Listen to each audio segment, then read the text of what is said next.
Guys पिछले video में आपको बताया था कि कैसे इस बार जो बिहार इलेक्शन है उसमें कैसे चार बड़े बड़े महागठबंधन खड़े हुए।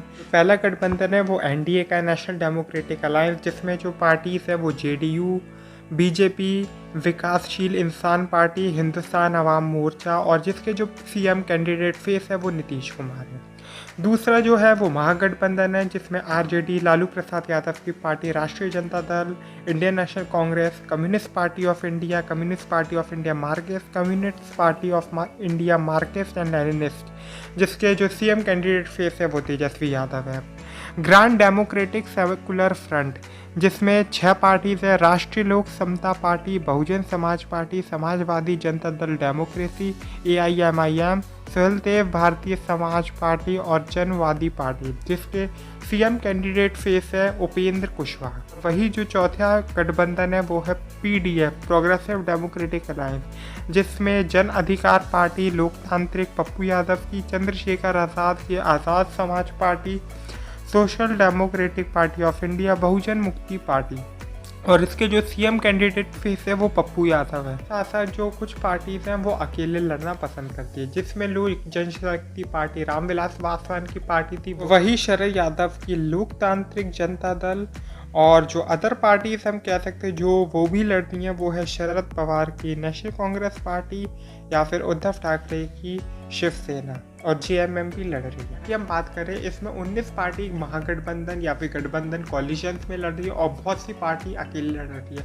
और न जाते हैं कितने इंडिपेंडेंट कैंडिडेट्स लड़ रहे हैं। लेकिन फिर भी अगर हम बात करें तो जो सीधी लड़ाई है वो दो लोगों के बीच है, दो ग्रुप्स के बीच है। एक तरफ है जेडीयू, नीतीश कुमार जिनके फेस है, जिनके साथ बीजेपी खड़ी है। दूसरी तरफ तेजस्वी यादव है, लालू प्रसाद यादव के लड़के, और जिनका पीछे खड़ी है इंडियन नेशनल कांग्रेस।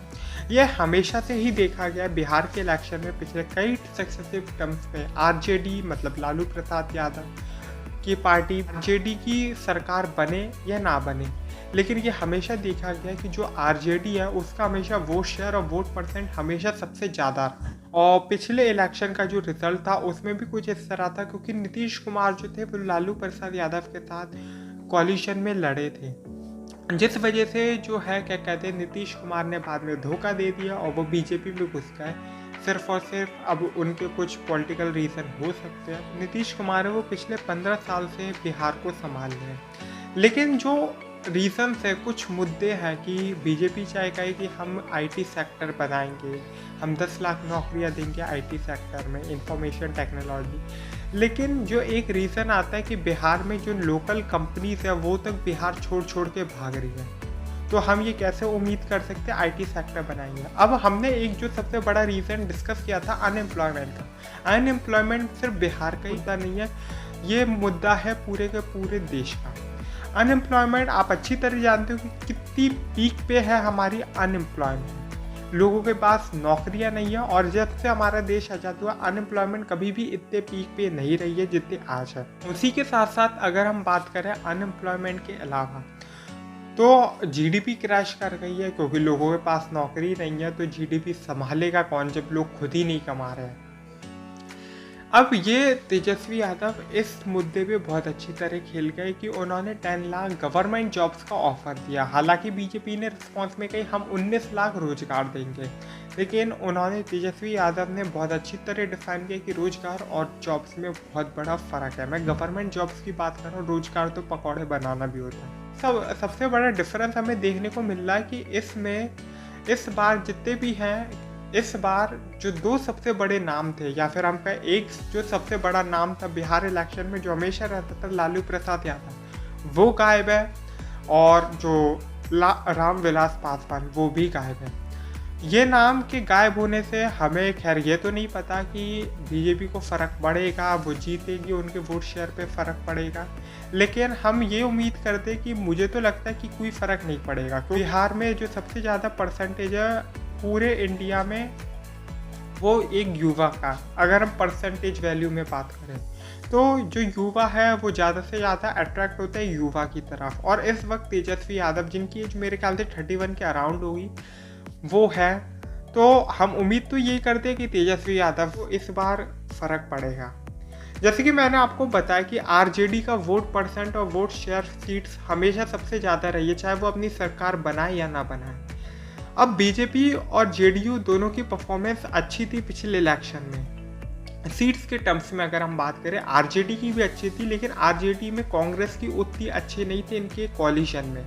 लेकिन अगर कांग्रेस अच्छा परफॉर्म कर दी तो ये माना जा सकता है कि आरजेडी अपने ही दम पे बना लेगी सरकार, उसे किसी की ज़रूरत पड़ेगी ही नहीं। एक जो सबसे बड़ा हम बात करते हैं एग्जिट पोल्स की। हालांकि हमने एग्जिट पोल्स देखे, जितने भी गोदी मीडिया के नेटवर्क्स हैं वो सब दिखाती कि कुछ बीजेपी या एनडीए जीत रही है, एनडीए का कोalition। लेकिन एक जो सबसे बड़ी बात जो सोचने वाली है कि अकॉर्डिंग टू अ सर्वे या हम पोल की बात करें तो एनडीटीवी ने हाल ही में मोस्ट ट्रस्टेड न्यूज़ चैनल का अवार्ड भी जीता, और उसी के साथ साथ बिहार में जो सबसे ज़्यादा न्यूज़ चैनल देखा जाता है वो एनडीटीवी है।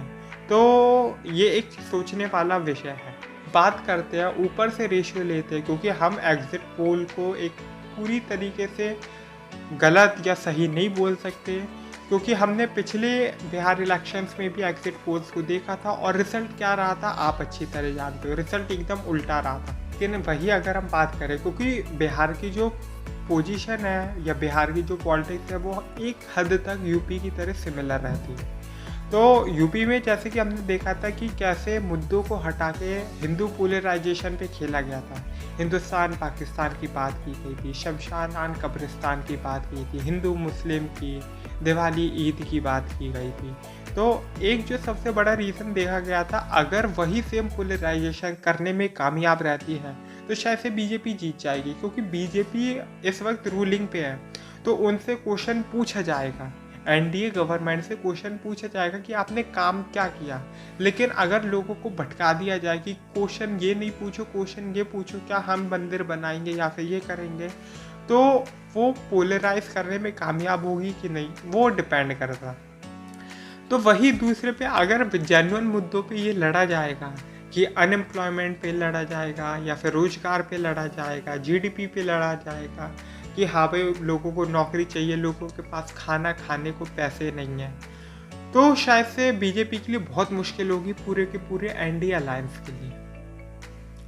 तो हम कोई राय नहीं दे रहे कि कौन जीतता है, लेकिन अकॉर्डिंग टू मी अगर किसी मुद्दों पे हम लड़ते, जेन्युइन मुद्दों पे लड़ा जाएगा, चाहे वो मेडिकल फैसिलिटी या कोरोना वैक्सीन पे ही बात कर ले, क्योंकि कोरोना वैक्सीन पे एनडीए तो ये कह रहा है कि हम फ्री में बांटेंगे, लेकिन दूसरी तरफ ये भी है कि जब हमारा कॉन्स्टिट्यूशन खुद कहता है कि अगर आप सेंट्रल गवर्नमेंट है वो चाहे स्टेट गवर्नमेंट, ये आपकी ड्यूटी है कि आप मेडिकल फैसिलिटीज़ प्रोवाइड करो, आपको वोट से मतलब होना ही नहीं चाहिए। तो उसमें ये लोग फिर से एक घेरे में आ गए हैं। जैसे कि मैंने कही, अगर ये जेन्युइन मुद्दों पे लड़ा जाता है तो एक जो युवा है वो यही बिलीव करता है कि वो एक युवा को ही वोट दे और उसका जो नेता है वो युवा ही बने।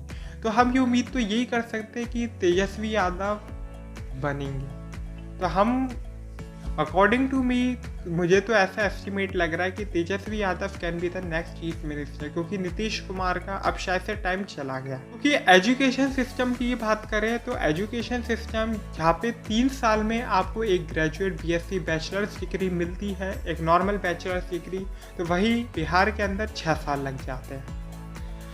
बहुत सी मेडिकल फैसिलिटीज़ है कि एम्स बन रहा था, आईआईटीज आ रहे थे, पता चला अभी तक स्टार्ट तो हुआ नहीं, शिफ्ट पे शिफ्ट हो जा रहे, नहीं इधर बना रहे उधर बना रहे। नरेंद्र मोदी ने फिर से अपना प्रचार शुरू कर दिया है, जिसमें अब तो सब लोग कोरोना को भूल ही गए हैं, और प्रचार में कुछ ऐसा देखने को मिल रहा है कि प्रचार में वो लोग फिर से हिंदुस्तान पाकिस्तान की बात आ गई है, हिंदुस्तान चीन की बात आ गई है, और हिंदू मुस्लिम की बातें हो रही हैं। तो अगर पोलराइजेशन करने पे कामयाब रहते हैं तो आप जानते हो रिजल्ट क्या रहेगा, क्योंकि ये क्वेश्चन किया था अपोजिशन ने कि जो एनडीए के पोस्टर्स हैं उसमें मोदी के नाम पे इलेक्शन लड़ा जा रहा है, लेकिन मोदी तो प्राइम मिनिस्टर है, वो चीफ मिनिस्टर के नाम पे इलेक्शन कैसे लड़ रहे हैं। मतलब क्या हम ये उम्मीद कर सकते हैं वो बिहार के चीफ मिनिस्टर भी बनेंगे। खैर वोट आपका है, अगर आप बिहार के हो तो मैं आपसे एक बात ज़रूर कहूँगा कि आप अपना वोट सोच समझ के दीजिए। आप अपना वोट ये देखिए कि आपको क्या ज़्यादा इम्पोर्टेंट है, आपको जॉब चाहिए कि नहीं। आप पे डिपेंड करता है कि आपको क्या चाहिए, क्योंकि मुद्दे आफ्टर ऑल आप ही के होते हैं और आप पर ही डिपेंड करते हैं। तो मैं कहूँगा क्योंकि ये मौका 5 साल में एक बार आता है और 5 साल तक रोने से अच्छा है कि आप कल ही अपना फ्यूचर डिसाइड कर लो। तो वोट दीजिए अगर आप बिहार की जनता हो और सोच समझ के वोट दीजिए। तो बाय बाय।